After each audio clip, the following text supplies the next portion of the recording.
भगवत पुराण कथा पंचम स्कंद 11वां अध्याय। नमस्कार दोस्तों, यदि आप हमारे चैनल पर न्यू हैं तो चैनल को जरूर सब्सक्राइब कर लीजिएगा। बेल आइकन को प्रेस करके कमेंट बॉक्स में जय श्री हरि कृष्ण जय श्री हरि विष्णु अवश्य लिखिएगा। यदि आप गर्भवती माता हैं तो आप इसको प्रतिदिन प्रातः काल के समय या शाम काल के समय अवश्य ही सुने, जिससे आपको श्रेष्ठ संतान की प्राप्ति हो। जैसे संतान की आप कामना करते हैं, श्री हरि विष्णु की कृपा से आपको वैसी संतान की प्राप्ति हो। यदि आप हमारे चैनल पर न्यू हैं तो आप इसको प्रथम स्कंद से अवश्य सुने, जिससे आपको इसका पूरा सार समझ में आए और इसका पूरा फल प्राप्त हो। 11वां अध्याय प्रारंभ। जय श्री हरि कृष्ण। राजा रहुगढ़ को भरत जी का उपदेश।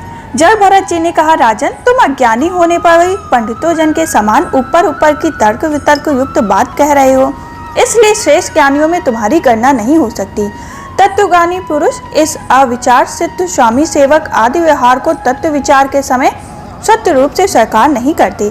लौकिक व्यवहार के समान ही वैदिक व्यवहार भी सत्य नहीं, क्योंकि वेद वाक्य भी अधिकतर गृहस्थ यज्ञ विधि विस्तार से ही व्यस्त हैं।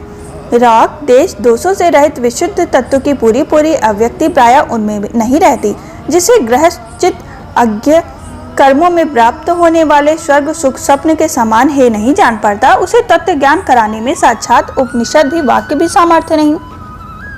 तब तक मनुष्य का मन सत्व रज अथवा तमोगुण के वशीभूत रहता है, तब तक वह बिना किसी अंकुश के उसकी ज्ञानेंद्रियां और कामेंद्रियां शुभ अशुभ कर्म कराती रहती हैं। यह मन वासना में विषय शक्त गुणों से प्रेरित विकारी और भूत एवं इंद्रियों की 16 कलाओं में मुक्त है। यही भिन्न भिन्न नामों से देवता और मनुष्य आदि रूप धारण करके शरीर उपाधि के भेद से जीव की उन्मत्तता और अध्यात्म का कारण है। यह माया में बन संसार चक्र में छलने वाला है।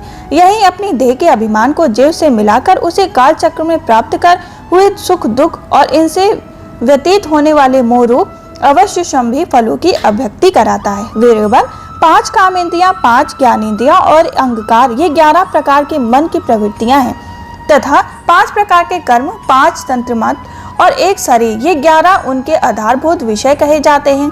गंध रूप स्पर्श रस और शब्द, ये 5 ज्ञानेंद्रियां विषय हैं। मल त्याग संभोग गमन भाषण और लेना देना आदि व्यापार, ये 5 कामेंद्रियां विषय हैं, तथा शरीर को या मेरा है इस प्रकार स्वीकार करना अहंकार का विषय है। कुछ लोग अहंकार को मन की 12वीं वृत्ति भी और इसके आश्रय शरीर को 12वां विषय मानते हैं। ये मन की 11 वृत्तियां द्रव्य स्वभाव आशय संस्कार कर्म और काल के द्वारा सैकड़ों हजारों और करोड़ों भेदों में परिणित हो जाती हैं, किंतु इनकी सत्ता क्षेत्रज्ञ आत्मा की सत्ता से स्वतः ही परस्पर मिलकर नहीं। ऐसे होने पर भी मन से क्षेत्रज्ञ ज्ञान कोई संबंध नहीं, या तो जीव की माया निर्मित उपाधि है, यह क्षेत्रज्ञ परमात्मा सर्वव्यापक जगत की आदि कारण परिपूर्ण अप्रोच स्वयं प्रकाश अजन्मा ब्रह्म आदि भी नेता और अपने अधीन रहने वाले माया के द्वारा सबके अंतःकरण में रहकर जीवों को प्रेरित करने वाले समस्त भूतों का आश्रय रूप भगवान वासुदेव हैं। प्राणियों में प्राण रूप से प्रविष्ट होकर उन्हें प्रेरित करते हैं। उसी प्रकार परमेश्वर भगवान वासुदेव सर्वसाक्षी आत्मा स्वरूप से इस प्रकार संपूर्ण प्रपंच में ओतप्रोत है। राजन, जब तक मनुष्य ज्ञान उदय के द्वारा इस माया का तिरस्कार सबकी आसक्ति छोड़कर तथा काम क्रोध 6 शत्रुओं को जीत कर आत्म तत्व को नहीं जान लेता, और जब तक वह आत्मा के उपाधि रूप मन को संसार दुख का छेद नहीं समझता, तब तक वह इस लोक में ही भटकता रहता है, क्योंकि यह चित्त उसके शोक मोह रोग राग लोभ और वैर आदि के संस्कार द्वारा ममता की वृद्धि कराता रहता है। यह मन ही तुम्हारा बड़ा बलवान शत्रु है। तुम्हारी उपेक्षा करने से इसकी शक्ति और भी बढ़ जाती है। यह तथापि स्वयं ही सर्वथा मिथ्या है, तथापि इसने तुम्हारे आत्म स्वरूप को आच्छादित कर रखा है। इसलिए तुम सावधान होकर श्री गुरु और श्री हरि के चरणों की उपासना करके अन्न से इसे मार डालो।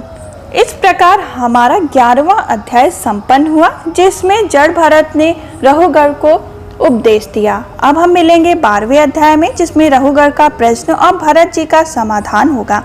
यदि आप हमारे चैनल पर न्यू हैं तो इसको सब्सक्राइब करके 12वें अध्याय को भी अवश्य सुने। तब तक के लिए जय श्री हरि कृष्ण जय श्री हरि विष्णु।